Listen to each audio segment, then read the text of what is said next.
दोस्तों, किस्मत वालों को मिलते हैं ऐसे भैया भाभी। बहुत ही प्यारा वीडियो यार, दिल को छू लेने वाला। एक बार देख के जरूर रोहत जाएगा। जी, हाँ भाभी जी। आपके भैया बुला रहे हैं आपको। ठीक है भाभी जी, आ रहा हूँ।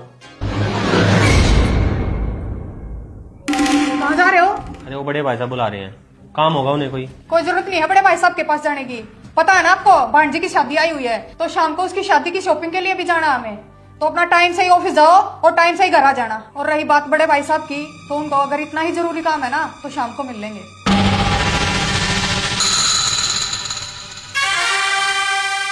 अरे यार सोनिया, मिल लेता हूँ, 2 मिनट लगेंगे। क्या पता भाई साहब को कोई जरूरी काम हो। कोई जरूरी काम नहीं है उनको। खुद तो बाबूजी बड़े बैठे रहते हैं और आप पे हुक्म चलाते हैं। आप नौकर हो क्या उनके, जो उनकी हर बात मानोगे? तो मैं जितना बोल रही हूँ सिर्फ उतना ही करो। टाइम से ऑफिस जाओ और शाम को टाइम से ही घर आ जाना। तो चुप कर, मिल ही लेता हूँ भाई साहब से 2 मिनट के लिए। एंड देखना भाई। क्या हो प्रियंका, आए छोटा? हाँ, मैं तो बोल के आ गई थी उसे। वो ना सोनिया ने रोक लिया था, पता नहीं उससे क्या बातें कर रही थी। हाँ जी भाई साहब, बुलाया था आपने? हाँ बुलाया छोटे भाई। तू ऐसा कर, बैठ यहाँ पे। हाँ जी भाई साहब, बोलो। तुझे पता है ना अपनी भांजी की शादी आ गई है तो खर्चे बहुत ज्यादा होंगे। तो तू ना ऐसा कर, ये ना कुछ पैसे हैं, ये तू रख ले अपने लिए और बच्चों के लिए। अच्छे से कपड़े ले आना और सोनिया को भी ना वही ड्रेस दिला देना जो उसको पसंद हो। भाई साहब पैसों की क्या जरूरत है, कर लेता मैं। सैलरी आई जाएगी वैसे भी आज मेरी। हाँ, अब तेरी सैलरी आ जाएगी। अब तू इतना बड़ा हो गया है ना, अपने भाई को बताना जरूरी नहीं समझता। 3 महीने से तेरी नौकरी छुट्टी हुई है और मुझे ना सब पता है। अब 10 दिन से तो नौकरी पे जाने लगा है और मुझे बोल रहा है कि मेरी सैलरी आ जाएगी। अरे छोटा भाई है तू मेरा, मैंने तुझे ना अपने हाथों से पाला हुआ है। तू क्या सोचता है? मुझे और तेरी भाभी को पता नहीं तेरे घर के हालात कैसे हैं, तेरे घर का गुजारा कैसे चल रहा है। हाँ भाई, मैं मानता हूँ तू हमसे अलग हो गया है, लेकिन इसका मतलब ये नहीं है कि तेरे पति तेरे बड़े भाई की जिम्मेदारी खत्म हो गई है। मैं ना हर वक्त नजर रखता हूँ कि मेरे भाई को किसी चीज की जरूरत होती है, किसी चीज की जरूरत नहीं है। तेरी शादी होगी, तेरे बच्चे भी हो गए, और मुझे ये भी पता है भाई तेरी घरवाली चाहती नहीं है कि हम दोनों भाई मिलें, तो मुझसे बात भी करे।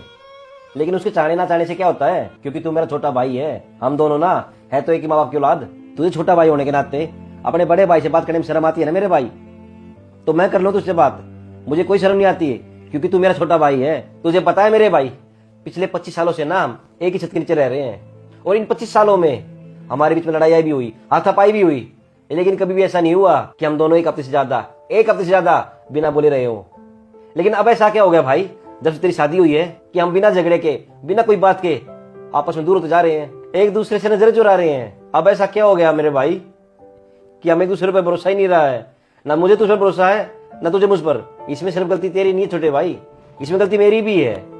लेकिन अब ऐसा क्या है कि हम दोनों भाई ना एक दूसरे से अलग होते जा रहे हैं। और आज के टाइम में ना इंसान ही पता नहीं किस धोखे में जीता जा रहा है। उसे ये लगता है कि जैसे जैसे वो बड़ा होता जाएगा ना, वैसे वैसे दुनिया की हर खुशी हासिल करता जाएगा। लेकिन हकीकत में ऐसा नहीं होता मेरे भाई। जैसे हम बड़े होते हैं ना तो हमारे रिश्ते भी दूर होते चले जाते हैं। एक टाइम पे माँ बाप साथ छोड़ देते हैं, एक टाइम पे शादी होने के बाद बहनें अपने घर चली जाती हैं, और बच्चे हम दोनों भाई वो भी ना अपनी अपनी शादी होने के बाद एक ही घर में दीवारें खींचते चले जा रहे हैं। तो फिर मेरे भाई हम क्या हासिल करते जा रहे हैं? जब बात हमारे बच्चों की आती है ना, उनकी पढ़ाई की आती है, उनकी बीमारी की आती है, तो उनके ऊपर ना हम पूरा घर लुटाने को तैयार हो जाते हैं। लेकिन जब बात अपने भाई की आती है, अरे एक कोख से पैदा हुए अपने भाई की आती है, तो उसके ऊपर ना हम 500 रुपए खर्च करने से डरते हैं। तो फिर मेरे छोटे भाई, कौन है वो शख्स जो एक ही घर में एक ही छत के नीचे हम दोनों भाइयों को ना एक नहीं होने दे रहा? और आजकल क्या चल रहा है कि मैं 5 साल में अपने भाई से बड़ा मकान ले लूंगा, अपने भाई से ज्यादा प्रॉपर्टी कर लूंगा, और 10 साल में अपने भाई से बड़ी गाड़ी ले लूंगा। अरे आखिरकार आप किसको लाने में लगे हुए हैं? अपने भाई को, अपने जिगर के टुकड़े को? भाई मुझे कुछ नहीं चाहिए, मुझे ना बस मेरा भाई चाहिए। मेरा वही भाई जो हम साथ में खेलते थे, साथ में हंसते थे, बोलते थे। तो मेरा सब कुछ ले ले भाई, पर मुझे ना मेरा वही भाई लौटा दे। मुझे कोई दौलत नहीं, मुझे ना मेरे भाई का वही प्यार चाहिए।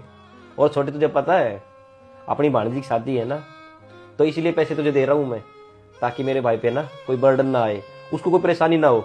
क्योंकि अब उसका भाई ना जिंदा है, और मेरे होते हुए और तेरी भाभी के होते हुए तू चिंता करने की कोई जरूरत नहीं है। समझा तू? हम दोनों भाई साथ में है ना, तो हर मुश्किल को आसान से पार कर लेंगे। लेकिन जब तक हम दोनों भाई साथ नहीं है ना, तो भाई हम कुछ नहीं कर पाएंगे। और रही बात छोटी बहू की, भाई बच्ची है, वो समझ जाएगी। उसको भी हमारे घर में आए हुए कितना टाइम हुआ है? मुश्किल से 1 साल 2 साल। तो भाई समय लगता है हर चीज़ को समझने में। धीरे धीरे वो भी समझ जाएगी। छोटे भाई, तुम्हें और छोटी बहू को लगता होगा कि तुम बहुत बड़े हो गए हो, लेकिन तुम अभी भी ना तेरी भाभी के आगे और मेरे आगे बच्चे ही हो। तुम्हें ना हम बच्चों की तरह मानते हैं। तूने अपनी शक्ल देखी छोटे भाई, और छोटी की बहू की देखी है? तुम लोगों ने टेंशन ले लेके कैसी शक्ल बना रखी है। अरे जब तुम्हारी नौकरी छूटी, तूने कभी सोचा एक बार बड़े बड़े भाई को बता दूं? लेकिन नहीं, मैंने फिर पता कर लिया कि मेरा छोटा भाई ना तकलीफ में है, उसे मेरी जरूरत है। और सुन मेरे भाई, जब तक तेरा बड़ा भाई जिंदा है ना, तुझे और छोटी बहू को टेंशन लेने की जरूरत नहीं है। हम दोनों देख लेंगे, मैं और तेरी भाभी। हाँ छोटे, तुम्हारे भैया बिल्कुल सही कह रहे हैं। तुम्हारी नौकरी छूट गई, तुमने अपने भैया को और मुझे बताना तक जरूरी नहीं समझा। वो तो आज तुम्हारे भैया को बाहर से पता चल गया, तब मैंने इनको बोला कि भांजी की शादी आ रही है, छोटे को कुछ पैसे दे दो, तुम अपने लिए और सोनिया के लिए कपड़े ले आना। भाभी जी, नौकरी तो मेरी 2-3 महीने से छुट्टी हुई है। मैंने आपको और भैया को इसलिए नहीं बताया ताकि आपको दुख ना हो। देवर जी, अगर आप हमें ये बात बताते ना, तो शायद हमें इतना दुख नहीं होता जितना आपके भाई को बाहर से ये बात पता लगी तब हो रहा है। और हाँ, अब सुन, ये गाड़ी चाबी ले जा। शाम को पिछाते हुए ना तू और सोनिया गाड़ी ले जाकर शॉपिंग कराना। ठीक है भाई साहब, थैंक यू।